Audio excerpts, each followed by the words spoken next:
ওটা আমাদের জাতীয় জীবনের একটা অতি আনন্দময় মুহূর্ত, কিন্তু সে আনন্দ আমাদের বিষাদে পরিণত হয় যাত্রার আয়োজন করতে গিয়া। পাওয়া যায় না টিকিট, পাওয়া গেলে উচ্চ মূল্য, হাইওয়ে হয়ে ওঠে মৃত্যুপুরী। ঈদে বাড়ি যাওয়াটা একটা কমপ্লিট মেস হয়ে যায়। এইটাকে আমরা কিভাবে একটা সুপরিকল্পনা করে আনন্দময় এবং নিরাপদ করে তুলতে পারি সেটা নিয়ে আমরা আজকে দেখাই দেবো, একদম প্র্যাকটিক্যাল সলিউশন দিয়া, একটা সেক্টরে রেল দিয়া। কারণ হচ্ছে যে আমাদের বড় ভাই ফাইজুল ভাই এখন রেল উপদেষ্টা, ওনারা বললাম যে ফাইজুল ভাই আমি একটা পরিকল্পনা করছি রেল নিয়ে কীভাবে ঈদে বাড়ি যাওয়াকে আরও এফিসিয়েন্ট করা যায়। ফাইজুল ভাই সব আইডিয়া আগ্রহ নিয়ে শোনেন, উনি উৎসাহ দেন এবং অতি উদ্যমী মানুষ। উনি সন্দীপে ছিলেন আজকে, তো বললেন যে রেলের ডিজি আপনার সাথে এটা নিয়ে আলাপ করবে। ডিজির সাথে আলাপ হয়েছে, ডিজিও খুব উৎসাহী এবং উদ্যমী লোক, খুবই আগ্রহের সাথে শুনলেন। এই এপিসোড প্রচার হওয়ার আগেই তিনি কাজ শুরু করে দিবেন, কারণ পুরো পরিকল্পনাটা উনি খুব পছন্দ করছেন। যাই হোক, যেটা আজকে শুনতে যাচ্ছেন সেটা বাস্তবায়িত হইতে যাইতেছে। পুরোটা বাস্তবায়িত না হলে বড় অংশ বাস্তবায়ন করবেন তিনি, আমি পূর্ণ সাহায্য করব ওনাকে। কিন্তু সবাই রে এই পরিকল্পনাটা কয়ে দিই, ডিজি সাহেবের সাথে আরও খুঁটিনাটি বিষয় নিয়ে কথা বলতেই হবে। পুরা ঈদ টাইমে এই কাজে আমি নিজেকে ডেডিকেট করব, আমার টিম নিয়ে। আমার দর্শকদের মোটা দাগে কী পরিকল্পনা সেটা বলে দেওয়া যাবে। ফাইজুল ভাই নিজেও দেখলেন যে উনি কি কাজে এটা আমি কি কাজ করতে চাইছিলাম ডিটেইল, সেটা উনি দেখলেন। আর সবচেয়ে গুরুত্বপূর্ণ হইতেছে সেটা হচ্ছে আমার ক্ষুদ্র ভ্রাতা আর ভগিনীরা যা আছে তাই দিয়া প্রবলেম সলভ করার তরিকাগুলো বুঝতে পারবে। এমবিএতে যারা অপারেশন ম্যানেজমেন্ট পড়েন তারাও আইডিয়া জেনারেট করতে পারবেন, চিন্তার এই পদ্ধতি ব্যবহার করতে পারবেন। আসেন আল্লাহর নামে শুরু করি, কেমনে ঈদের যাত্রা আনন্দময় করা যায় রেল দিয়া। 2023 সালের একটা সমীক্ষা অনুযায়ী ঈদের আগে 4 দিনে ঢাকা ছাড়েন 1,20,00,000 মানুষ। সেই হিসেবে ঈদের সময় গড়ে প্রত্যেক দিন বাড়ি যান 30 লাখ মানুষ। কিন্তু ঢাকা কেন্দ্রিক যে গণপরিবহন ব্যবস্থা আছে সেগুলো দিয়ে বড় জোর দিনে 22 লাখ লোককে পরিবহন করা সম্ভব, এক জায়গা থেকে আরেক জায়গায় নিয়ে যাওয়া। ঈদের আগের কয়েকদিন প্রত্যেক দিন গড়ে প্রায় 8 লাখ মানুষ বাসে, মিনি বাসে, 1,05,000 মানুষ ট্রেনে বসে এবং দাঁড়ায়, 1.25 লাখ মানুষ লঞ্চে যাতায়াত করেন। ব্যক্তিগত গাড়ি মাইক্রোবাস ভাড়া করে বাড়ি যান 7.5 লাখ মানুষ। মোটরসাইকেল নিয়ে ঈদযাত্রায় সামিল হন 4 লাখ মানুষ। সমীক্ষা বলতেছে আরও 8 লাখ মানুষ ট্রাক, অটোরিকশা সহ নানা অপ্রচলিত বাহনে ভোগান্তি নিয়ে যাতায়াত করেন। কিন্তু যাত্রীবাহী যানবাহনের সক্ষমতা আছে 86,68,000 যাত্রী পরিবহনের। বাকি 33,32,000 যাত্রী যান সংকটে ভোগেন। ট্রেনে কত মানুষ যায়? আমরা আগের ডাটায় দেখি যে 7 দিনে 2 লাখের একটু বেশি মানুষ টিকিট কাটে। কিন্তু আমরা অনুমান করি টিকিট কেটে যারা যায় তার থেকে 3 থেকে 4 গুণ লোক বিনা টিকিটে যাতায়াত করে। রেলের ডিজি বললেন অ্যাটলিস্ট দ্বিগুণ লোক যাতায়াত করেন। তার মানে 6 থেকে 8 লাখ লোক ট্রেনে ট্রাভেল করে এই ঈদের সময়। এই ট্রেন ট্রাভেলকে আমরা কিভাবে এফিসিয়েন্ট বা অপটিমাইজ করতে পারি? এফিসিয়েন্সি মানে হচ্ছে আমার যা আছে তাই দিয়ে বেশি ফল আনবো অন্যভাবে কইরা। এখন দেখি আমরা ঢাকা চট্টগ্রাম রুট নিয়ে একটা পরিকল্পনার কথা আলাপ করি, যে পরিকল্পনাটা করা হয়েছে। মানে একটা উদাহরণ হিসাবে আর কি, এটা সব রুটে করা যায়, কিন্তু আজকে আমরা দেখব ঢাকা চিটাগাং রুটের আলাপ। বর্তমান মডেলটা কি? সেটা হইতেছে ঢাকা থেকে একটা ট্রেন চট্টগ্রাম যায় আন্তনগর, সব স্টেশনে না থেমে নির্দিষ্ট বড় স্টেশনগুলোতে থামে। ট্রেনটা পৌঁছাতে সময় লাগে 6 থেকে 7 ঘন্টা এক এক দিকে, মানে যাইতে 6 থেকে 7 ঘন্টা, আসতে 6 থেকে 7 ঘন্টা। সেই ট্রেন আবার ফিরে আসে, ফলে এক ট্রেন দিনে একবার মাত্র যাতায়াত করা সম্ভব। একটা ট্রেনে যায় 700-র মতো যাত্রী একদিকে, ফেরত আসার সময় অনেক কম যাত্রী থাকে ঈদের সময়। তার মানে আমরা চিটাগাংয়ে পৌঁছাই দিতে পারি 700 যাত্রী একটা আন্তনগর ট্রেন ব্যবহার করিয়া। আমরা আমাদের যাত্রীদেরকে 2 ভাগে ভাগ করিয়া তাদের 2 ধরনের ট্রান্সপোর্টের অপশন দেব। একটা অপশনে অবশ্যই আন্তনগর থাকবে। এইখানে সিনিয়র সিটিজেন যাদের বয়স 40-এর উপরে তারা টিকিট পাবেন আগে প্রথমে। যাদের শিশু আছে, বিবাহিত মহিলা আছেন, পরিবার নিয়ে সফর করতে চান, বড় লাগেজ আছে, আমরা তাদেরকে আন্তনগর দিয়ে নিয়ে যাব, তাদেরকে আগে টিকিট দেবো। এর বাইরেও যারা যাইতেছেন তাদেরকেও দেবো। তবে আমাদের আর একটা অংশ আছে যারা ছাত্র, সিঙ্গেল, কম বয়স, 40-এর নিচে বয়স, লাগেজ কম, একটা ব্যাগ নিয়ে চলে যায়, আমরা তাদের আলাদা ট্রান্সপোর্ট সার্ভিস দেব। এরাও কিন্তু এখন আন্তনগর ইউজ করে যায়, এরা যাত্রীর একটা বড় অংশ। তো তাদেরকে আমরা যে বিকল্প ব্যবস্থা দেব সেটাকে আমরা বলবো শাটল রুট চেইন। এটা কি? ধরেন ঢাকা থেকে চট্টগ্রাম পর্যন্ত যেতে 2 বার ট্রেন বদল করতে হবে। এই শাটল রুট ট্রেনে ঢাকা থেকে যাত্রা শুরু করবে, কুমিল্লা যাবে, কুমিল্লায় যাত্রী নামায় দিয়ে ঢাকায় ফিরে যাবে ওই শাটল ট্রেন। যাত্রীরা কুমিল্লা থেকে আর এক ট্রেনে উঠবে, ফেনী পর্যন্ত যাবে, ফেনীতে যাত্রী নামায় দিয়ে এটা কুমিল্লায় ফিরে আসবে। ফেনী থেকে যে ট্রেন যাবে ফাইনাল ডেস্টিনেশনে চট্টগ্রামে। 2বার ট্রেন চেঞ্জ করতে হবে তাইলে। এইভাবে 3টা ট্রেন দিয়ে কম করে হলেও 8 থেকে 9টা ট্রিপ দেওয়া যাবে প্রত্যেক দিন। তার মানে আমরা প্রায় 6000 যাত্রীকে চিটাগাঙে পৌঁছাই দিতে পারবো। এই ট্রেনগুলোকে যদি আমরা আন্তনগর হিসেবে চালাইতাম তাহলে ম্যাক্সিমাম 2100 যাত্রীকে চিটাগাঙে পৌঁছাই দিতে পারতাম। তার মানে 3 গুণ যাত্রী বেশি পরিবহন করা সম্ভব যদি এই শাটল রুট চেইন যেটা আমি বললাম সেইভাবে ব্যবহার করা হয়, একই রিসোর্স ইউজ করে। ভাড়া হবে আন্তনগরের অর্ধেক এইখানে শাটল রুট চেইনে, কিন্তু এইখানে ট্রেন বদলাইতে হবে। তো শুধু দাম কম এই জন্য কি ট্রেন বদলাইতে রাজি হবে? এনাফ ইনসেন্টিভ হবে? হয়তো হবে না, এটাকে প্যারা মনে করতে পারে কেউ। সেই জন্য আমরা এই সার্ভিসের সাথে আর একটা অতিরিক্ত সুবিধা দেব। প্রত্যেকটা স্টপেজে, ট্রেনের স্টপেজে বাস সার্ভিস ইন্টিগ্রেটেড হবে। মানে ধরেন আপনি ঢাকায় নামলেন, আপনি স্টেশন থেকে নেমে গাজীপুর, সাভার, নারায়ণগঞ্জ এই 3টা ডেস্টিনেশন যেতে পারবেন একই টিকিট, নতুন টিকিট কাটতে হবে না। আপনি স্টেশন থেকে বা অনলাইনে যে টিকিট কাটছেন ট্রেনের, সেখান থেকে বলতে পারবেন আপনি এই জায়গা থেকে গাজীপুর যাবেন, স্টেশনের সামনে বাস দাঁড়ানো থাকবে, ট্রেন থেকে নামার 20 থেকে 25 মিনিট পর বাসগুলো ছেড়ে যাবে গন্তব্যে। ভলান্টিয়াররা যাত্রীদেরকে বাস পর্যন্ত পৌঁছে দেবে, ট্রেন থেকে ডাকবে যাত্রীদেরকে, সাভার এইদিকে এইদিকে এইদিকে, নারায়ণগঞ্জ এইদিকে এইদিকে এইদিকে, গাজীপুর এইদিকে এইদিকে এইদিকে, প্ল্যাকার্ড হাতে দাঁড়ায় থাকবে, ডেস্টিনেশনের নাম লেখা। ভলান্টিয়াররা ছাত্রদেরকে নিতে পারি, স্কাউটদের নিতে পারি, তাদের আমরা খরচা দেবো, টাকা দেবো। তারপরে ধরেন কুমিল্লা স্টেশনে লাকসামার মুরাদনগরের বাস থাকবে, ফেনীতে থাকবে সোনাগাজী আর পরশুরামের বাস, চিটাগাঙে থাকবে হাটহাজারী, রাঙামাটি, বাঁশখালী, আনোয়ারার বাস।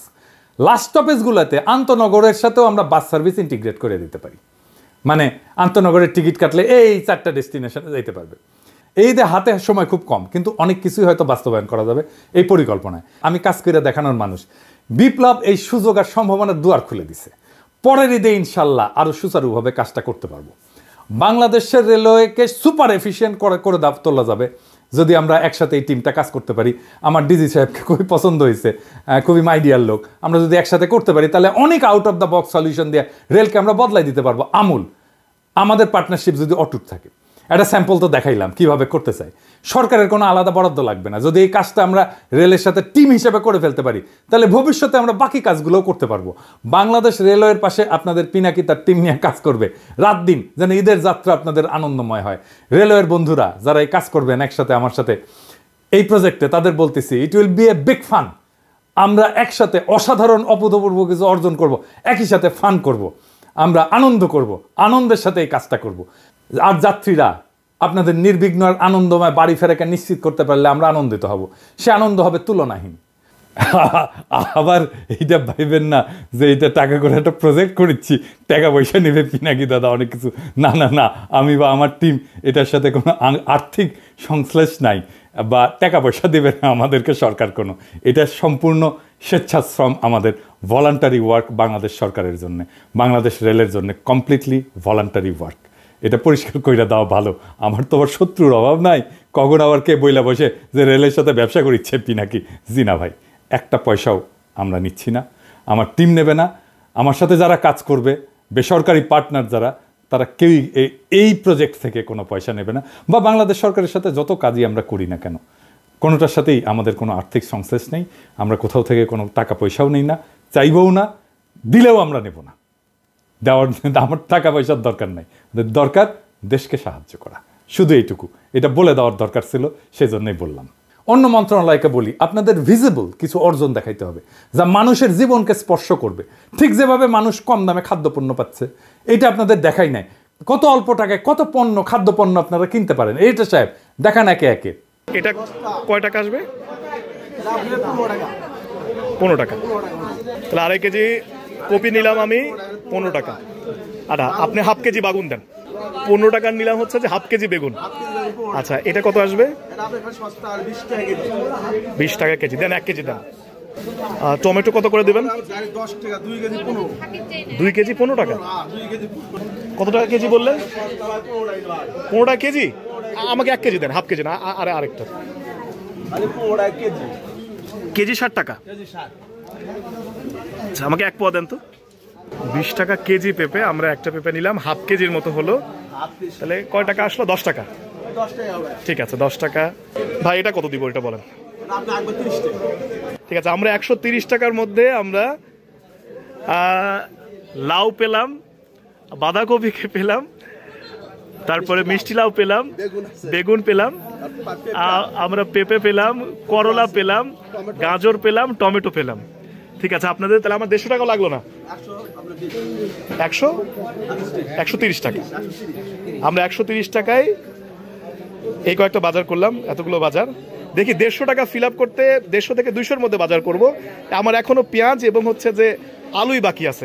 বিগত সময়ে কত করে পেঁয়াজ বিক্রি করেছেন? 400 টাকা, 220 টাকা, 120 টাকা। আপনি এটা হলো 25 সাল 24 সাল থেকে ওই দাম দিচ্ছি। এই বছরটা মানে 5 তারিখের পর থেকে বাজার রেট কম। কত টাকা দিতে হচ্ছে? 35 টাকা। আমাদের তাহলে এখানে হচ্ছে 35, 1 কেজি পেঁয়াজ কিনেছে। আর ওইদিকে ছিল কাঁচা বাজারে 130, তাহলে কত হলো ভাই? 165। তাহলে এখনো কাঁচা মরিচ আর আলু বাকি আছে। কত করে কেজি যাচ্ছে ভাই? কেজি 40। ঠিক আছে, আমি যেহেতু কাঁচা মরিচ নষ্ট হয়ে যায়, আমাকে 1 পোয়া দেন। 1 পোয়া কত আসতেছে ভাই? 10 টাকা। ওইদিকে 165, আর এইদিকে হলো 10 টাকা, 175 টাকা। আলু এটা কত? এটা আপনার 20 টাকা কেজি, 100 টাকা পাল্লা। 100 টাকা পাল্লা, মানে 5 কেজি 100 টাকা। আর 20 টাকা হচ্ছে কেজি।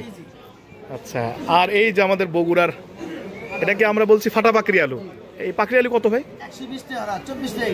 24 টাকা কেজি, 24 টাকা। ওইদিকে তাহলে 175 আর 24, আমার বাজার শেষ। আমার মোট হিসেবে দাঁড়ালো 199 টাকা, তাই না ভাই? 199 টাকায় আমি কাঁচা তরকারি, পেঁয়াজ, লাউ, কাঁচামরিচ এবং শেষে হচ্ছে যে আমি ফাটা পাকড়ি আলু নিলাম। আমার এখনো 1 টাকা বাকি থাকে। আসসালামু আলাইকুম, কেমন আছেন? আপনি মনে হয় কাঁচা বাজার করলেন? হ্যাঁ, পেঁয়াজ নিলাম। আচ্ছা, কিরকম দেখছেন বাজার দর কিরকম দেখছেন? বাজার মোটামুটি কম, ভালো। এইবার দাম অনেক কম। আচ্ছা, গত বছরে এই টাইমে তো 80-90 টাকা খাইছি। আচ্ছা, আর এখন আমরা 30-35 টাকা সর্বোচ্চ ভালো। 100 টাকা দিয়ে 3 কেজি পাওয়া যাচ্ছে। 100 মনে করেন 20-40 টাকা দিয়ে 1 কেজি পাওয়া যায় তো সে সময়। তাহলে এখন বোঝেন। আপনাকে অসংখ্য ধন্যবাদ। আসসালামু আলাইকুম। ওয়ালাইকুম আসসালাম। আমার রাজাবাজারের সভাপতি হিসেবে অনুমতি যেটা, সেটা এবছর সাধারণ জনগণ যেটা ক্রয় করতে পারছে, সেটা বিগত 10 বছরেও এত বাজারটা এত কম যায়নি। ধরেন যে এখন টমেটো 5 টাকা কেজি, আলু 20-22 টাকা কেজি, বাগুন 20 থেকে 30 টাকা কেজি। এরকমভাবে প্রতিটা দ্রব্যমূল্য বিগত 10 বছরের চেয়ে এবছর আমরা কম, এবং সাধারণ জনগণও বর্তমান যে সরকার আছে 36শে জুলাই বিপ্লবের যে পরবর্তী যে সরকার, তার উপর সবাই মোটামুটি সন্তুষ্ট। বিশেষ করে দ্রব্যমূল্য কমার কারণে সবাই সন্তুষ্ট এই সরকারের। এবছর যেটা হচ্ছে সেটা হচ্ছে যে পেঁয়াজের এবার বাংলাদেশে প্রচুর পরিমাণে ফলন হয়েছে 1 নম্বর, এবং সিন্ডিকেটটা নাই, যার কারণে পেঁয়াজের দামও কম। এবং আশা করতেছি এবার বাজার অতীতে কয়েক বছরের চেয়ে এবার অনেক কম। এখন বর্তমান বাজার 22 থেকে 23 টাকা বাজার যাচ্ছে পেঁয়াজের বাজার, যেটা বিগত 2-10 বছরেও এই সময় এই বাজারটা যায়নি। এটা শুধু বিগত কয়েকদিনের নয়, বিগত কয়েক বছরের তুলনায় এবার অনেক ভালো এবং খুব স্বস্তিমূলক একটা বাজারের পরিস্থিতি, খুব স্বস্তি। আমরা অল্প টাকায় অনেক ভালো বাজার করতে পারছি। আপনার বাজার কিরকম মনে হচ্ছে এবার গতবারের তুলনায়? আপনার তো যথেষ্ট বয়স হয়েছে আপনার, আপনি আমাদের চেয়ে অনেক সিনিয়র মানুষ।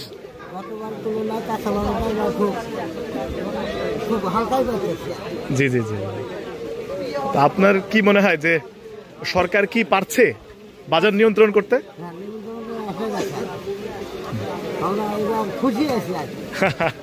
দেখলেন তো খাদ্যপণ্যের বাজার, এইটা মানুষ ফিল করে। এবার ব্যবসায়ীরা বলেন, আপনারা কি এখন এলসি খুলতে পারতেছেন? ডলার নাই এই কথা বলে হাসিনার আমলের মতো ব্যাংকে ফিরাই দিচ্ছে, আপনাকে দিচ্ছে না। কি ভয়াবহ অবস্থা পড়ছিলেন না হাসিনার আমলে? মাত্র 7 মাসে এই অর্জন সম্ভব হয়েছে। এই জন্য তো অর্থ মন্ত্রণালয়কে ধন্যবাদ দিতে হবে, অর্থ উপদেষ্টাকে ধন্যবাদ দিতে হবে, তাই না? সম্ভব, সব কিছু সম্ভব যদি ইচ্ছা থাকে, পরিকল্পনায় যদি থাকে মানুষের কথা, আর কাজে যদি থাকে নিষ্ঠা, তাহলে যে কোনো দুর্বিষহ পরিস্থিতিকেও রূপ দেওয়া যায় স্বস্তির যাত্রায়। ঈদে বাড়ি ফেরা আমাদের জীবনের সবচেয়ে আবেগী মুহূর্তগুলোর একটা। এই আবেগের যাত্রা যেন আর মৃত্যুর শঙ্কা না হয়, হতাশার যেন যাত্রা না হয়, আর যেন না হয় টিকেটের হতাশা। এই লক্ষ্যেই আজকের আমাদের প্রয়াস। আমরা দেখলাম কিভাবে সীমিত রিসোর্স দিয়েও অসংখ্য মানুষের যাত্রা সহজ, সাশ্রয়ী আর নিরাপদ করা সম্ভব।